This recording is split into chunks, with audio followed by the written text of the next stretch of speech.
সন্ধ্যার পরেই সমন্বয়কদের আবারও পিটালো সেনাবাহিনী। অনেকেই আহত হয়ে হাসপাতালে ভর্তি হয়েছেন, কঠিনভাবে ক্ষিপ্ত হয়েছেন এবার সেনাপ্রধান। বিস্তারিত রয়েছে ভিডিওতে, আপনারা দেখতে থাকুন। একজন শিক্ষার্থী যে কিছুক্ষণ আগে আমরা যাকে সুস্থ অবস্থায় বৈষম্য বিরোধী ছাত্র আন্দোলনের কার্যালয়ে দেখেছিলাম, তাকে রিকশায় করে নিয়ে দেওয়া হচ্ছে বৈষম্য বিরোধী ছাত্র আন্দোলনের ঠিক কেন্দ্রীয় কার্যালয়। কিন্তু ভিডিও আওয়ামী লীগের লোকজন মাঠে নেমে এসেছে এবং গাইস ইতিমধ্যে দেখতে পাচ্ছেন সমন্বয়কদেরকে কিন্তু পিটিয়ে পুলিশ একদম অন্যদিকে নিয়ে যাচ্ছেন। যদি আর এরকম মোটামুটি মাস দুয়েক চলে তাহলে বৈষম্য বিরোধী ছাত্র আন্দোলন অস্তিত্ব হারাবে।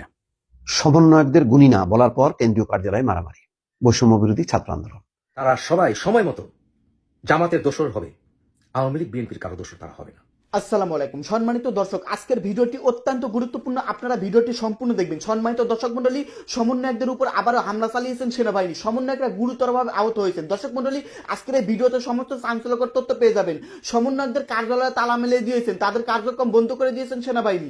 সম্মানিত দর্শক মন্ডলী, মহাবিপদে পড়ে গেছেন বাংলাদেশের বৈষম্য বিরোধী ছাত্র আন্দোলনের সমন্বয়করা।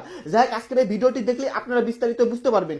ইতিমধ্যে সমন্বয়কদের বিরুদ্ধে কঠিন অ্যাকশনে যাচ্ছেন সেনাপ্রধান জেনারেল ওয়াকারুজ্জামান, সেই সাথে ডক্টর ইউনূস। দর্শক মন্ডলী, সমন্বয়কদের দিন এখানে হয়তো শেষ। যাই হোক, আজকের এই ভিডিওটি দেখার জন্য আপনাদের অনুরোধ, ভিডিওটি অনেক চাঞ্চল্যকর তথ্য পাবেন বর্তমান দেশের পরিস্থিতি নিয়ে। তো বেশি দেরি না করে আমরা মূল ভিডিওতে চলে যাই, আপনারা মনোযোগ সহকারে ভিডিওগুলো সম্পূর্ণ দেখতে থাকুন। যদি আর এরকম মোটামুটি মাস দুয়েক চলে তাহলে বৈষম্য বিরোধী ছাত্র আন্দোলন অস্তিত্ব হারাবে। বাংলাদেশের বিভিন্ন জায়গায় মারধর চলছে, বিভিন্নভাবে এদেরকে লাঞ্ছিত করা হচ্ছে, নিজেরা ঝগড়া মারামারিতে লিপ্ত হচ্ছে। আর ফাইনালি স্ক্রিনের এক অংশে আপনারা যে ভিডিও দৃশ্য দেখছেন, এটা হচ্ছে রূপায়ণ ট্রেড সেন্টারে আপনার বৈষম্য বিরোধী কার্যালয়ের যে কেন্দ্রীয় অফিস, সেখানে তালামারা অফিস খালি রেখা, এখানে কেউই নাই। এখানে এই মুহূর্তে সবাই পালাইছে, অথবা তারা অফিস থেকে অনাকাঙ্ক্ষিত আরেকটা ঝামেলাকে এড়ানোর জন্য সরে গেছে। কালের কণ্ঠের গণমাধ্যমে যখন আমরা এই ফিচারটা দেখছি, তখন বাহিরে আবার ছাত্রদের একটা অংশ অবস্থানরত। কেন?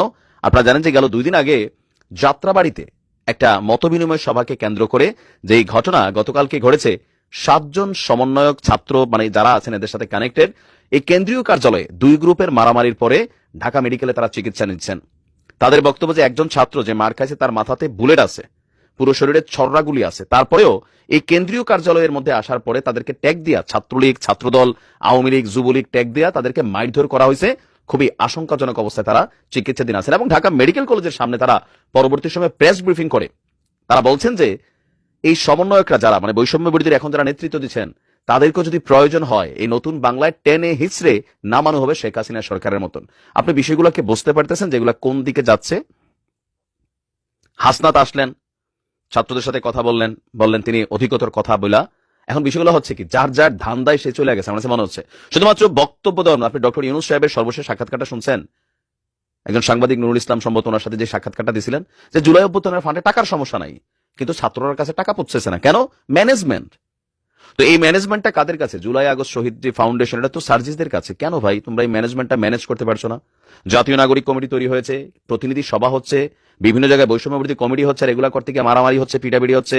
তো এই যে হাজার হাজার ছাত্র যারা জীবন দিল, এই যে যারা আহত হয়ে এখনো চিকিৎসার বাহিরে আছে, কয়েকদিন পর তারাও কিন্তু রাস্তায় নেমে যায়, তোমরা যাইয়া মলম টলম লাগাও। বাট ফাইনালি আসলে মিস ম্যানেজমেন্ট, মিস কমিউনিকেশন এবং নেতৃত্বহীনতা। এর মধ্যে বৈষম্য বিরোধী ছাত্র আন্দোলনের নেতৃত্বে যারা আছেন তাদের সাথে বরাবরই অধীনস্থ যারা আছেন তাদের কিন্তু বাঁচতেছে। আর যাদের সাথে বাঁচতেছে তাদের অভিযোগ, যেখানে কেন্দ্রীয় নেতারা যারা আছেন তারা ট্যাগ দিয়ে দিচ্ছেন যে তুমি ছাত্রলীগ, তুমি অমক, তুমি এখানে প্রবেশকারী। তাদেরকে প্রমাণ দিতে হচ্ছে তারা এখানে মানে আন্দোলনের সময় মাঠে ছিল। আমরা কেন্দ্রীয় নেতাদের মুখেও শুনছি একটা চক্র, একটা মহল, যে আওয়ামী লীগ বিএনপি অতীতে যে ভাষায় কথা বলতো ঠিক একই।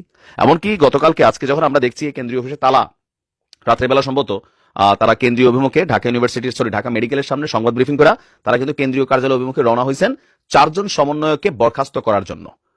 কেন্দ্রীয় কমিটিটা বরখাস্ত করতে হবে। আর যারা যখন অবস্থান নিচ্ছেন তখন সম্ভবত বাকিরা অফিসে তালা লাগাইয়া আপাতত বন্ধ করে রাখছেন, যেন কোনো ধরনের, যে অফিসে কেউ নাই, ঝামেলা হবে কার সাথে, মানুষ থাকলে ঝামেলা হওয়ার সম্ভাবনা আছে। তো কেউ কেউ বলছেন তারা পালাই গেছেন, বাট আমি মনে করি পালাই নাই। হয়তো গতকালকে যে ঘটনা, মানে গতকালকে সন্ধ্যায় যে ঘটনা ঘটছে, সেই ঘটনার আবারও পুনরাবৃত্তি ঘটতে পারে। সেই কারণে তারা অহেতুক ঝামেলাটা ক্রিয়েট করতে চায় নাই, তালামেরা হয়তো বা সাময়িক সময়ের জন্য তারা চলে গেছে। এখন এই যে সমন্বয়কদের যে বক্তব্য বা যারা এখানে আছে, ছাত্ররা যারা আছে, তাদের বক্তব্যগুলো আপনি যদি একটু ফোকাস করেন, ঢাকা মেডিকেলের সামনে তারা যেভাবে বলতেছিল যে ছাত্রলীগ স্টাইলে যারা ক্ষমতার কাছাকাছি যায়, ফেসিবাদ তাদের মধ্যে ভর করতেছে, এই যে বক্তব্যগুলো কারা দাবি করছে, আজকে তারা তাদেরকে প্রশ্নবিদ্ধ করছে। কোথায় যাচ্ছে তাদের এই অবস্থান? আর মানুষের মধ্যে প্রশ্ন হচ্ছে, এরা করবো বাংলাদেশকে আগামী দিনের নেতৃত্ব?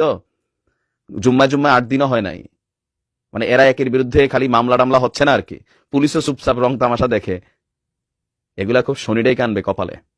দেয়ালে দেয়ালে বিভিন্ন লেখা হচ্ছে, বিভিন্ন জায়গায় সমন্বয়কদেরকে মারধর করা হচ্ছে, না মানে বিশ্রী অবস্থা। গোছাইতে হবে ভাই। যে কোনো জিনিস অর্জন করা সোজা, এটাকে ব্যালেন্স করা কঠিন। নিশ্চয় যারা কেন্দ্রীয় কমিটি আছে তারা নিজেদের মধ্যে এটাকে সমাধান করে নেবে, অথবা